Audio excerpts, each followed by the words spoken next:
गुस्से में आती है और उसके हस्बैंड का फ्रेंड आकर उससे पूछता है, नोना तुम कहाँ से आ रही हो? और यहाँ पर तो दूल्हा भी नहीं है, दुल्हन इतनी देर से वेट कर रही है। वो उसे गलत तरीके से टच करता है। नोना उसे गुस्से में जवाब देकर चली जाती है।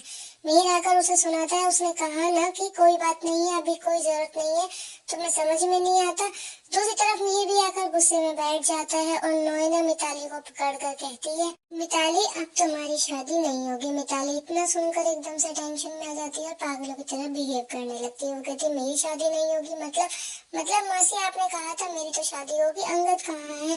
अंगद को बुलाओ मासी, अंगद को बुलाओ। मिहिर अंकल, अंगद को बुलाओ ना, अंगद कहाँ पर है? इधर उधर लोगों से पूछती है और पागलों की तरह बिहेव करने लग जाती है, जैसे उसे पता नहीं क्या हो जाता है। मिताली बहुत ज्यादा आंखों से आंसू बहने लगते हैं और कहती है कि अंगद को बुलाओ, आपने तो कहा था ना, आपने विश्वास दिलाया था कि मेरी शादी होगी। मिहिर अंकल आप बताओ ना, अंगद कहाँ पर है? इतनी देर से मैं मंडप में उसका इंतजार कर रही हूँ। सुची भी ये बात सुनकर बहुत ज्यादा परेशान हो जाती है। मिताली सुची से कहती है, परी आकर उसे संभालती है और कहती है कि क्या हुआ यहाँ पर, क्या हुआ? मिताली परेशान होती है एकदम से। रोते रोते मिताली एकदम से बेहोश हो जाती है, उसका अजीब सा फेस हो जाता है। तभी वहाँ गायत्री आती है और कहती है, इसके लिए पानी लेकर आओ, इसके लिए कुछ मीठा लेकर आओ। गायत्री महाराज जी को आवाज लगाती है कि महाराज जी कुछ मीठा लेकर आओ, इसकी तो सांस चढ़ रही है। मिताली एकदम सांस खींच जाती है और उसे दौरा टाइप पड़ने लगता है। तभी वहाँ पर परी आती है और उसे मीठा खिलाती है, उसको थोड़ा सा रिलैक्स कराती है।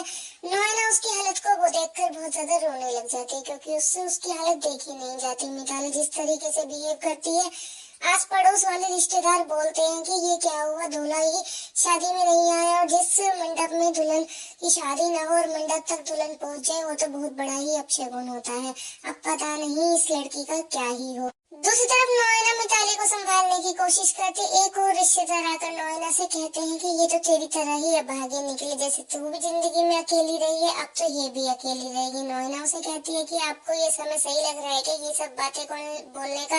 ऋतिक भी लोगों को टोकता है और कहता है, आप प्लीज जो भी बोल रहे सोच समझ कर बोलिए, इस तरीके की बातें आप सबको शोभा नहीं देती। वहीं पर नोएना के हस्बैंड का फ्रेंड आकर वो भी उल्टा सीधा बोलने लग जाता है। नोएना कहती है कि मैं डॉक्टर को बुलाती हूँ। वो उसे संभालने की कोशिश करती है। उसे डॉक्टर को बुलाने के लिए वो जैसे ही फोन करने साइड में जाती है, उसके हस्बैंड का फ्रेंड भी उसके पीछे पीछे चला जाता है। मिहिर को ये सब देखकर अच्छा नहीं लगता है।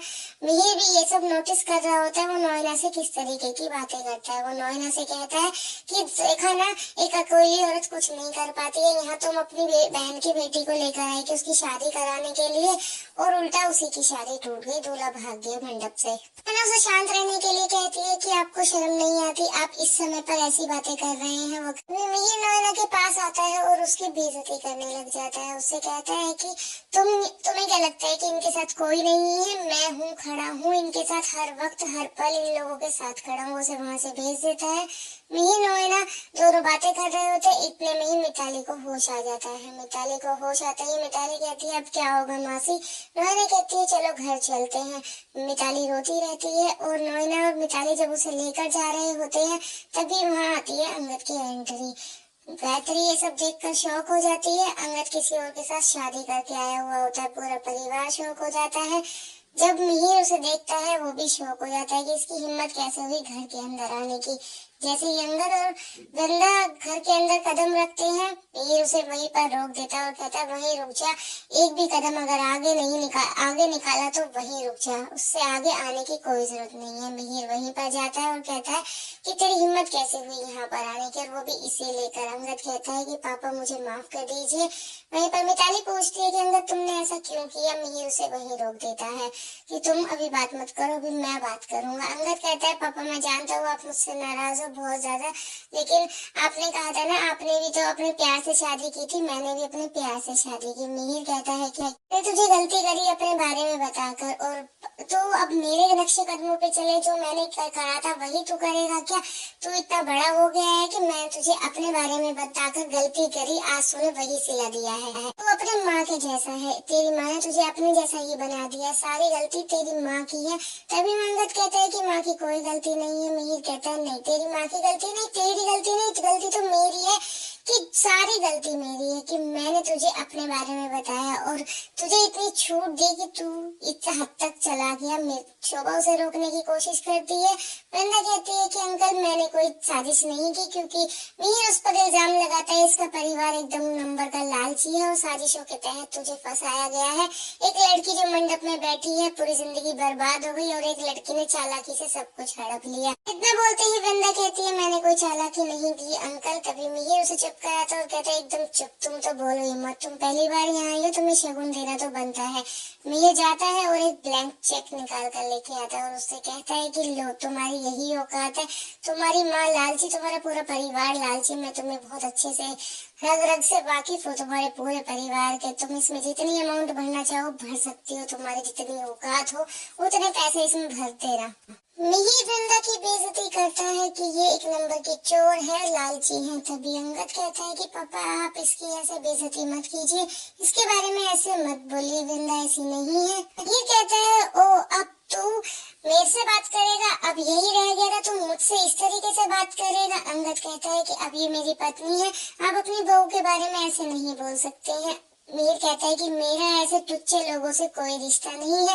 अंगद हाथ जोड़कर रिक्वेस्ट करता है कि पापा प्लीज आप मेरी पत्नी के बारे में ऐसे वर्ड मत निकालिए, मैं ये सब नहीं सहन कर पाऊंगा। मिहिर कहता है ओ अब तो बेटा खत्म, अब एक हस्बैंड जागृत हो गया है, तो हस्बैंड जी अपनी बीवी को उठाइए और यहाँ से चले जाइए, इस घर में तुम्हारे लिए और ऐसे टुच्चे लोगों के लिए इस घर में कोई जगह नहीं है। और यहाँ पर वृंदा की फिर से बेइज्जती करता हुआ नजर आता है मिहिर। वृंदा के लिए बोलता है कि चोर की बेटी चोर नहीं, ये बात अंगद को समझ में नहीं आती है। इसे फिर से रिक्वेस्ट करता है कि आप वृंदा की बेइज्जती मत कीजिए। तभी मिहिर उसे घर से निकालने के बाद कहता है कि तू अपनी पत्नी को उठा और यहाँ से निकल ले, इस घर में तेरे लिए अब कोई जगह नहीं है, मैं तुझे एक भी फूटी कौड़ी नहीं दूंगा इस घर से, जैसे तू आज पैसे की भीख मांगने आया है, इस घर से तुझे कुछ भी नहीं मिलेगा। अंगद कहता है आपको सच में लगता है कि मैं इस घर में आपके पैसे के लिए आया हूँ?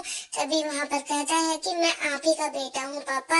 वहीं पर मिहिर कहता है कि नहीं है, तू मेरा बेटा गोद लिया हुआ बेटा है, नहीं है तेरा मेरा कोई रिश्ता, तूने आज ये साबित कर दिया है कि तू अनुपम कपाड़िया का बेटा है, तू मेरा बेटा हो ही नहीं सकता, क्योंकि अगर मेरा बेटा होता तो ऐसा कदम कभी भी नहीं उठाता।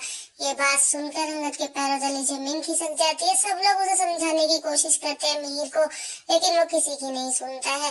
पूरा परिवार उसे समझाता है, गायत्री को भी वो मना कर देता है कि कोई बीच में नहीं आएगा, ऋतिक को भी मना कर देता है कि आज कोई भी बीच में नहीं आएगा। और जैसे ही अंगद ये सुनता है कि वो गोद लिया हुआ बेटा है, अडॉप्टेड बेटा है, ये उसके पैरों तले जमीन खिसक जाती है। अंगद कहता है कि पापा आज आपने बहुत बड़ी बात बोल दी। मिहिर कहता है कि ये बात कोई बड़ी नहीं है, ये बात मुझे बहुत पहले ही बोल देनी चाहिए थी। लेकिन जब मिहिर अडॉप्टेड वाली बात करता है, परी और रणविजय दोनों ही शौक हो जाते हैं। परी अंगद के लिए बहुत ज्यादा रो रही होती है क्योंकि वो उसका सगा भाई होता है। मिहिर अंगद को घर से निकलने के लिए बोल देता है। तभी अंगद कहता है कि मैं जानता हूँ पापा आप मर के भी माँ के लिए जिंदा होकर आए थे, लेकिन मैं आपके लिए इस घर में वापस आऊंगा और आप अपनी पत्नी के लिए आए थे, मैं अपनी पत्नी के साथ आऊंगा। ये बात बोलकर और मिहिर का आशीर्वाद लेकर वो वहाँ से जाने लगता है, लेकिन मिहिर अपना आशीर्वाद नहीं देता है, वो वहाँ से निकल जाता है जहाँ वो पैर छूता है। तभी वहाँ पर अंगद अपनी पत्नी का हाथ पकड़कर दोनों घर से चले जाते हैं। मिहिर खड़ा हुआ देखता रह जाता है। दुख तो मिहिर को बहुत हो रहा होता है, अंदर ही अंदर वो टूट रहा होता है।